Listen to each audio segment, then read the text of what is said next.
Eh bien, nous voici déjà dans les rappels, et pour commencer, les bases sur les suites. Donc, définition. On peut définir une suite UN, donc indicée par n ici, qui est un nombre naturel, ou un entier relatif positif, de façon explicite, en disant que UN est une certaine fonction de ce naturel n. Ou alors, on peut définir une fonction de façon récurrente, avec un terme. C'est-à-dire qu'on va se donner un premier terme, U0, et que tout terme d'après va être défini à partir du terme d'avant en disant que UN plus 1, c'est f de UN. On peut aussi définir une suite avec deux termes précédents. C'est-à-dire qu'on va se donner deux premiers termes, U0 et U1, et on va dire que tout terme d'après est fonction du terme d'avant et du terme encore avant ce dernier. Voilà, donc là il faut deux termes pour pouvoir démarrer, et tout terme d'après se trouvera à partir des deux termes d'avant. Enfin, on peut définir une suite par une somme de termes.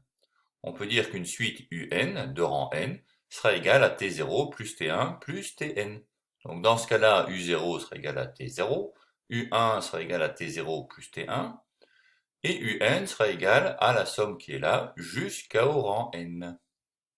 Voilà pour les définitions, les différentes façons de définir. Alors, les variations. Mais pour connaître les variations d'une suite UN, on étudie le signe de UN plus 1 moins UN. Ça, c'est la façon la plus traditionnelle. Et si les termes sont strictement positifs, on peut aussi comparer le rapport UN plus 1 sur UN à 1. Alors, si UN plus 1 moins UN est positif, on dira que la suite est croissante. Si UN plus 1 moins UN est négatif, on dira que la suite est décroissante. Si par contre UN plus 1 moins UN est égal à 0, la suite sera simplement constante. Dans le cas où les termes sont positifs, si on fait UN plus 1 sur UN et qu'on compare par rapport à 1, si c'est plus grand que 1, la suite est croissante. Si ce rapport est plus petit que 1, la suite est décroissante. Et si le rapport est égal à 1, eh bien la suite est constante. D'accord? Alors, si la suite est définie de façon explicite, donc de cette façon-ci, comme on le ferait pour une fonction, mais une fonction qui dépend d'un indice ici, qui dépend d'un nombre naturel. Si la suite donc est définie de façon explicite, on peut enfin étudier le signe de la dérivée de la fonction associée. Donc à la place de regarder cette différence ou ce rapport, on va étudier la fonction qui est associée à cette suite, étudier la dérivée, et du signe de la dérivée, on va pouvoir avoir l'étude de variation de la fonction correspondante, et avec ça, on peut avoir les variations de la suite, qui sera définie pour les mêmes valeurs que la fonction, mais qui sera définie comme la fonction, mais pour les valeurs des entiers naturels. Alors, représentation. Pour visualiser une suite par récurrence, on trace la fonction f et la droite y égale x qui permet de reporter les termes sur l'axe des abscisses. Ici donc, si je considère une suite Vn plus 1 qui est une fonction de Vn, donc tout terme d'après est défini par rapport au terme d'avant Vn, et que je me donne un premier terme V0, eh bien je vais trouver en traçant la fonction ici Vn plus 1 est égal à f de Vn, donc je trace y égale f de x pour cette fonction, je me donne le premier terme V0, eh bien je vais trouver son image, V1 est égal à f de V0, d'accord? Et cette image va être l'antécédent pour le prochain terme de la suite. Donc je vais aller transférer ce V1, ici, sur l'axe des abscisses, en prenant la symétrie par rapport à la droite y égale x. De ce V1, eh bien je vais trouver la nouvelle image, voilà, qui est ici, V2, et je vais aller de nouveau transférer cette image sur l'axe des x. POC. Je vais regarder le prochain terme de la suite, V3 est égal à f de V2. Voilà. Je transfère ce V3 comme c'est le prochain terme, c'est le prochain antécédent, si vous voulez, de ma suite, je vais venir le mettre là. Regardez V4, et ainsi de suite. Donc c'est la façon de trouver les termes successifs d'une suite lorsqu'elle est définie par récurrence. On peut aussi procéder de la manière indiquée à droite.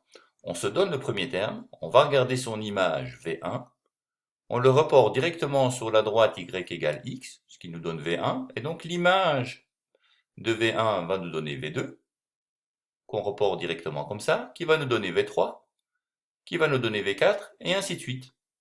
Si vous regardez bien, c'est la même construction qu'ici, sauf qu'on ne fait pas le report systématique à travers, ici, la symétrie y égale x, comme c'est dessiné par les pointillés là, mais on y va par directement rebondir sur la fonction y égale x. Voilà pour quelques bases. Alors, par quoi allons-nous continuer? Alors, dans les suites, il y en a bien sûr des très particulières qu'on a déjà vues en première S, qui sont les suites arithmétiques et les suites géométriques. Donc elles sont définies de la façon suivante. Une suite arithmétique est définie de sorte qu'on se donne le premier terme U0, et que tout terme d'après UN plus 1 est égal au terme d'avant plus R, où R c'est une raison, c'est-à-dire c'est un nombre constant, qu'on ajoute à chaque fois d'un terme au suivant. Propriété, puisque c'est un nombre constant, cette raison, on va avoir que la différence entre le terme d'après et le terme d'avant, c'est toujours égal à cette constante, à cette raison. Quel que soit le nombre naturel ici, quel que soit le rang que l'on considère dans la suite. Le terme général de ce fait-là, lorsqu'on va passer à la fonction définie de façon explicite, ce sera UN est égal à U0 plus NR. Ben oui, pour chaque terme, on va augmenter la raison de R. Donc si je passe de U0 à UN, je passe de N termes, donc je vais ajouter N fois la raison. Si je ne démarrais pas de 0 mais de P, mais je vais devoir ajouter N moins P fois la raison. Donc UN sera égal à UP plus N moins P fois la raison. Enfin, pour une suite arithmétique, on peut définir ici, de façon explicite, ce que vaut la somme des termes d'une suite arithmétique. Donc si je fais la somme 1 plus 2 plus 3 plus tatata plus n, on voit bien que c'est une suite arithmétique, parce que du terme initial qui vaut 1, pour tous les termes suivants, je rajoute simplement 1. Eh bien, la somme des termes de cette suite, c'est simplement égal à n fois n plus 1 sur 2. D'accord? Alors, n plus 1 sur 2, ben, c'est la moyenne des termes ici, c'est la moyenne des extrémités, c'est n plus 1 sur 2, fois n, c'est le nombre de termes. Donc ce résultat, ça veut dire en fait qu'on fait le nombre de termes fois la moyenne du premier et du dernier terme. Si je considère maintenant une suite arithmétique plus générale, où je ne démarre pas de 1 mais d'un nombre U0, et que je vais avoir ici une certaine raison entre U0 et U1, eh bien la somme des termes cette fois-ci sera n plus 1 fois U0 plus UN sur 2. L'idée est la même que précédemment, c'est-à-dire que je vais regarder ici le nombre de termes, d'accord? Combien il y a de termes ici? Ben, il y en a n plus 1 puisque je démarre de U0. De U0 à UN, il y a n plus 1 terme, donc n plus 1 fois la moyenne du premier et du dernier terme, donc fois U0 plus UN sur 2. Et voilà, ça me donne les sommes des suites qui sont là considérées. Pour une suite géométrique, eh bien on va la définir de la façon suivante. Par récurrence, elle sera donnée par un premier terme U0, et chaque terme d'après va être obtenu à partir du terme d'avant en le multipliant par un certain nombre Q, que l'on appelle la raison. Cette raison, de nouveau, c'est un nombre constant, ce qui veut dire, propriété, que lorsque je fais le rapport du terme d'après divisé par le terme d'avant, c'est une constante, quel que soit le rang de la suite que je considère. Lorsque je vais passer à la définition explicite, qui dépend uniquement de n, donc c'est un est égal à f de n, eh bien je vais avoir que un c'est u0 fois q exposant n. Et il en est bien ainsi parce que à partir du premier terme, je vais multiplier par q, par q, par q, par q n fois pour arriver jusqu'à un. Donc je fais bien u0 fois q fois q fois q fois q n fois, ça fait u0 fois q exposant n. Alors si je démarre du terme p de nouveau et non pas de 0, pour arriver à n, il faudra multiplier par q exposant n moins p.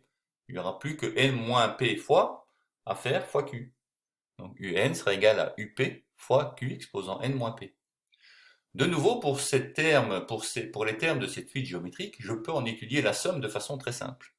Donc si je veux faire 1 plus q carré plus tatatata plus q exposant n, eh bien pour cette somme de termes ici qui obéissent à une suite géométrique, le résultat est très simple. Il est égal à 1 moins q exposant n plus 1 divisé par 1 moins q. Donc q c'est la raison, et n plus 1 que l'on voit là, c'est le nombre de termes qui est impliqué dans la suite. Alors, pour une somme qui est basée sur une suite qui ne démarre pas de la même façon, elle ne démarre pas de 1, mais elle démarre ici de U0, et puis chacun des termes est après déterminé à partir du précédent en multipliant par la raison, eh bien j'aurai que la somme des termes de cette suite géométrique sera égale à U0 fois 1 moins Q exposant n plus 1 sur 1 moins Q, donc de nouveau avec n plus 1, qui sera égal au nombre de termes de cette suite. Voilà, voilà. Bon, après ça, après avoir récapitulé en fait deux suites qu'on avait vues l'année passée, on va venir maintenant à définir ce que c'est une récurrence, parce qu'après on considérera dans les méthodes en fait des démonstrations par récurrence. Comment on peut faire une démonstration en utilisant une récurrence. Donc la récurrence, c'est ceci. Soit une propriété P, qui est définie sur l'ensemble des naturels. Si la propriété est initialisée à partir d'un certain rang, n0, souvent on considère n0 est égal à 1, mais c'est pas obligé, ça pourra démarrer à partir de 1, ou de 2, ou de 3, ça dépend, hein, mais très souvent ce sera de 0. Et si la propriété est héréditaire, à partir d'un certain rang n0, c'est-à-dire que pour tout n plus grand ou égal à n0, on n'aura que si p de n est vrai, alors p de n plus 1 est vrai, et bien alors la propriété est vraie pour tout n à partir du rang n0. C'est ce qu'on appellera une récurrence. Alors, on passe déjà maintenant aux limites sur les suites. Donc vous voyez, dans ces rappels, je ne redonne pas un cours complet, hein. Ce sont vraiment des rappels qui doivent vous servir à faire des fiches. D'accord? Donc à la fin de chaque page que je vous présente, vous pouvez arrêter la vidéo, faire votre fiche, et puis continuer. D'accord? Je n'explique pas tout, je récapitule en fait, hein, ici. Si vous voulez des réexplications, des explications plus complètes, ben, il faudra les demander, j'ai envie de dire, lors d'une session interactive. Donc les limites, définition. On dit que la suite UN a pour limite L si et seulement si tout intervalle ouvert contenant L contient tous les termes de la suite à partir d'un certain rang.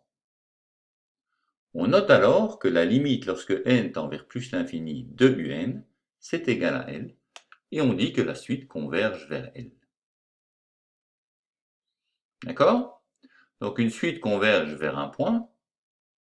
Si je peux trouver un intervalle ouvert, donc un petit intervalle qui entoure L, qui va contenir tous les termes de la suite à partir d'un certain nombre n plus grand que n0. Alors, on dit que la suite UN a pour limite plus l'infini, respectivement moins l'infini, si et seulement si tout intervalle qui démarre de A et qui va jusque plus l'infini, ou respectivement qui démarre de moins l'infini et qui va jusque B, contient tous les termes de la suite à partir d'un certain rang. On notera alors que la limite lorsque n tend vers plus l'infini de UN, c'est plus l'infini. Respectivement, la limite lorsque n tend vers plus l'infini de UN, c'est moins l'infini. Et on dit que la suite diverge vers plus l'infini, respectivement vers moins l'infini. D'accord? Donc on converge vers un nombre bien défini, et on diverge quand ça part vers plus l'infini ou moins l'infini. Alors, quelques théorèmes sur les limites. Considérons diverses suites. Donc, trois suites ici. UN, Vn ou et Wn. Pour tout n qui appartient de nouveau à l'ensemble des naturels. Alors, à partir d'un certain rang, je vais considérer ici deux théorèmes. D'abord, le théorème d'encadrement ou des gendarmes.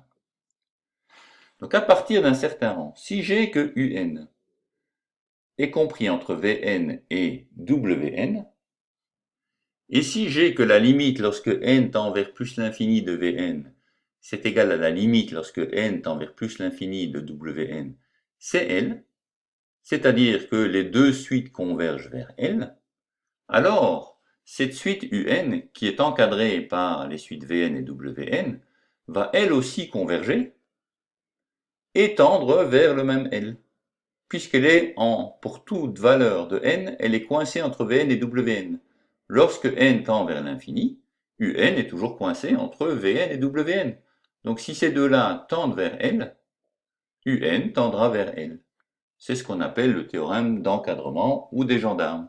Si vous êtes encadré par deux gendarmes qui vous mènent à la prison, étant donné que vous êtes coincé entre les deux gendarmes et que les deux gendarmes vont vers la prison, ben vous qui êtes coincé entre les deux, vous allez vers la prison. Donc vous convergez ici vers un nombre L qui était donné par, ici, les limites des deux suites encadrantes. Deuxièmement, le théorème de comparaison. Si pour les suites qu'on considère, on a que un est plus grand ou égal à Vn, et que la limite lorsque n tend vers plus l'infini de Vn égale plus l'infini, alors comme un est toujours supérieur à Vn, et que Vn tend vers plus l'infini, eh bien, un tendra aussi vers plus l'infini. C'est-à-dire que sa limite lorsque n tend vers plus l'infini de un, eh ce sera plus l'infini. Parce qu'il est toujours plus grand que Vn et que Vn va déjà vers plus l'infini. Donc, un, de même, le fera. Par contre, si on a un qui est plus petit que Wn, et si la limite lorsque n tend vers plus l'infini de Wn égale moins l'infini, comme un est toujours plus petit que Wn, eh bien un va aussi tendre vers moins l'infini. D'accord? Puisqu'il est plus petit qu'une suite qui tend déjà vers moins l'infini. Donc la limite lorsque n tend vers plus l'infini de un, ce sera moins l'infini. Enfin, si on regarde maintenant les limites des suites géométriques, les suites qu'on a rappelées à la page précédente, eh bien on va avoir des règles bien particulières. Donc soit Q, la raison en fait de la suite géométrique, un nombre réel. On a les limites suivantes pour la suite géométrique. Si Q est strictement plus grand que 1, alors la limite lorsque n tend vers plus l'infini de Q exposant n, c'est plus l'infini. Bon, c'est facile à comprendre. Prenez que la raison vaut 10. Si je fais 10 fois 10 fois 10 fois 10 fois 10 et que je ne m'arrête pas, on voit bien qu'on va atteindre quoi? On va atteindre 100, 1000, 10 000, 100 000, 1 million, et on va aller toujours plus grand, donc on va bien vers plus l'infini. Si Q est égal à 1, alors la limite lorsque n tend vers plus l'infini de Q exposant n, c'est 1. Ben oui, c'est pareil, vous prenez 1 et vous multipliez par 1 tout le temps. 1 fois 1 fois 1 fois 1 fois 1 fois 1, ça va toujours faire 1. Par contre, si Q est compris entre moins 1 et 1, alors la limite lorsque n tend vers plus l'infini de Q exposant n, c'est 0. Ah ben là j'aime bien prendre l'exemple, par exemple, vous prenez un dixième pour Q. C'est bien entre moins 1 et 1. Et si je multiplie un dixième par un dixième par un dixième par un dixième sans arrêter, qu'est-ce que j'obtiens? Un dixième fois un dixième, un centième, fois un dixième, un millième, un dix millième, un cent millième, un millionième, etc. On voit bien que ça tend vers 0. Ça devient de plus en plus petit, tendant vers 0.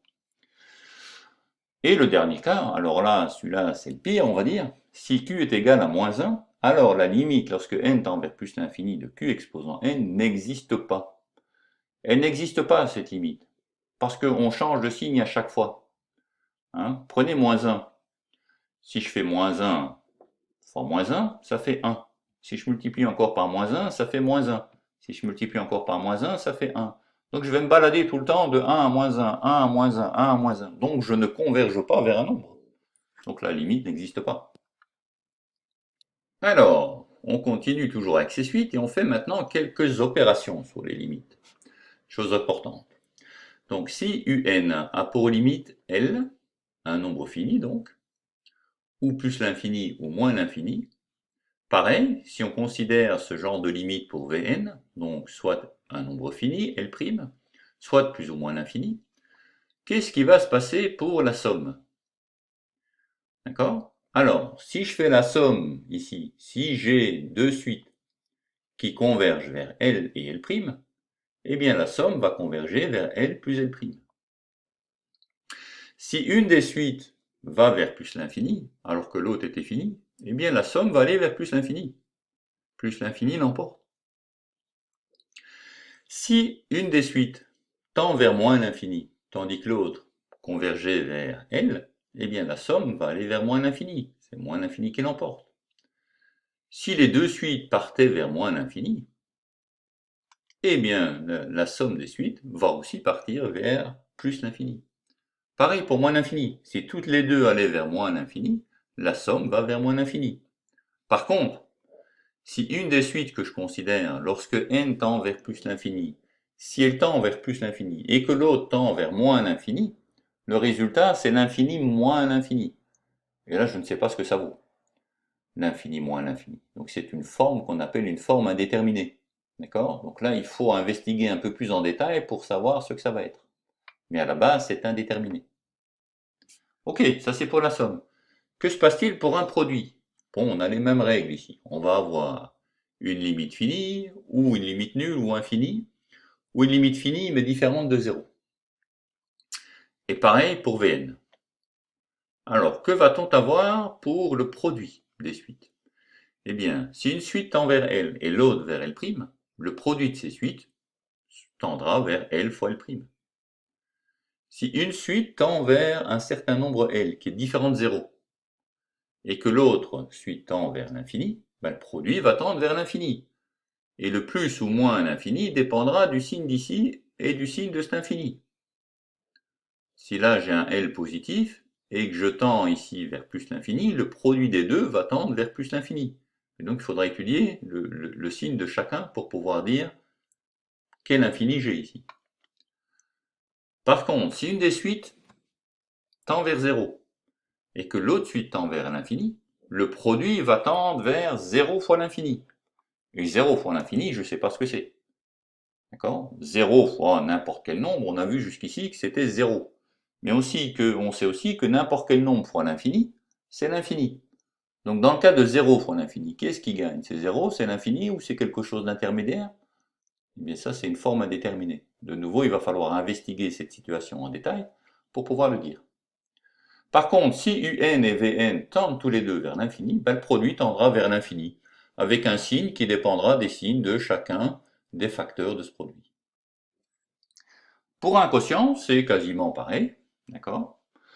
Il faudra juste faire attention de ne pas diviser par 0, ou regarder en tout cas, quand on divise par 0, ben on sait qu'on va tendre vers un nombre très grand qui est l'infini. Donc si une des suites tend vers un nombre fini L, tend vers un nombre fini L qui est différent de 0, tend vers 0 ou tend vers l'infini, que se passe-t-il? Alors, pour l'autre suite, on a ces cas-ci. Considérons le quotient. Si je divise ici UN par Vn, lorsque n tend vers l'infini, alors que la première suite tendait vers L et que la deuxième tendait vers L' différent de 0, eh bien le quotient sera bien L sur L'. Si la première suite tend vers un certain L qui est différent de 0, et que la deuxième suite tend vers 0, je vais avoir quelque chose qui est différent de 0 sur 0. Et ça, on sait que ça va faire l'infini. Le signe de cet infini dépendant des signes des facteurs ici respectifs. Si par contre, le numérateur et le dénominateur, les suites qui sont au numérateur et au dénominateur, toutes les deux tendent vers 0, ben je vais avoir 0 divisé par 0. Ah, et là, je ne sais pas de nouveau ce que c'est. 0 divisé par n'importe quoi, a priori, c'est 0. Mais n'importe quoi divisé par 0, c'est l'infini. Donc dans ce cas-ci, qui gagne de nouveau? Il faut regarder au cas par cas. Donc c'est une forme indéterminée. Si par contre la suite du numérateur tend vers L et que la suite du dénominateur tend vers l'infini, le quotient va tendre vers 0. Quelque chose sur l'infini, ça fait 0. Si par contre la suite du numérateur tend vers l'infini et que celle du dénominateur tend vers L', l'infini sur un nombre fini, ça va faire l'infini. Et enfin, si les deux suites, celle du numérateur et celle du dénominateur, tendent toutes les deux vers l'infini, j'aurai de nouveau un cas indéterminé. L'infini sur l'infini. Alors l'infini sur quelque chose, c'est l'infini. Quelque chose sur l'infini, c'est 0. Mais l'infini sur l'infini, on ne sait pas qui gagne de nouveau. Donc là, il faudra regarder en détail. Alors, la convergence des suites. Donc on a déjà défini plus tôt quand est-ce qu'une suite convergeait ou divergeait. Ici, on va voir des règles qui permettent de le dire. Donc on dit que la suite UN est majorée si et seulement si je peux trouver, il existe, un nombre réel grand M, tel que, quel que soit le rang de ma suite, UN sera plus petit ou égal à M. Alors cette suite est majorée. On dit que la suite est minorée si et seulement si je peux trouver, donc il existe un nombre M, petit m, tel que, de nouveau, quel que soit le rang de ma suite, le terme de la suite UN est plus grand que ce nombre. Donc M est un minorant. Donc si UN maintenant est majoré et minoré, on dira que la suite est bornée. Donc dans ce cas-ci, grand M est ce qu'on appelle un majorant, petit m est ce qu'on appelle un minorant, et si la suite a à la fois un majorant et un minorant, eh bien elle est bornée. Ça, c'est des notions importantes. La convergence, maintenant. Si une suite UN est croissante et qu'elle est majorée, eh bien alors elle converge. D'accord? Donc si cette suite n'arrête pas de monter au fur et à mesure des n, qui sont de plus en plus grands, mais que cette suite est majorée, donc je peux trouver un nombre qui est plus grand que tous les nombres de la suite, eh bien c'est que ma suite converge, parce qu'elle ne va pas dépasser ce nombre. Donc elle va au moins converger vers ce nombre. Si une suite UN est décroissante maintenant, et minorée, alors on dira que la suite UN converge également. Et cette fois-ci, elle convergera vers le minorant. Divergence. Si une suite UN est croissante, mais qu'elle n'est pas majorée, d'accord, donc je ne peux pas trouver un nombre qui soit plus grand que tous les termes de ma suite, eh bien c'est que cette suite diverge, et elle diverge vers plus l'infini. Si maintenant une suite UN est décroissante et non minorée, c'est-à-dire que je ne peux pas lui trouver un nombre plus petit, eh bien cette suite diverge alors, et elle va vers moins l'infini. Enfin, théorème du point fixe.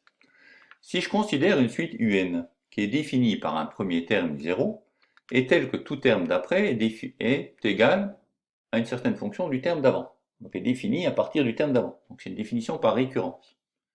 Et si cette suite elle est convergente vers L, et si la fonction associée f à cette suite est continue en L, alors la limite de la suite L est solution de l'équation f de x égale x. Et bien voilà, c'en est fini avec ces rappels. J'espère que tout ça est très clair pour vous, que vous avez bientôt compris, ou en tout cas que ça vous a fait un bon rappel que vous allez pouvoir réécrire en termes de fiches pour bien vous rappeler de tout ça, pour bien vous les repasser quand vous voulez la veille d'un DS et les jours avant le bac, ça c'est important.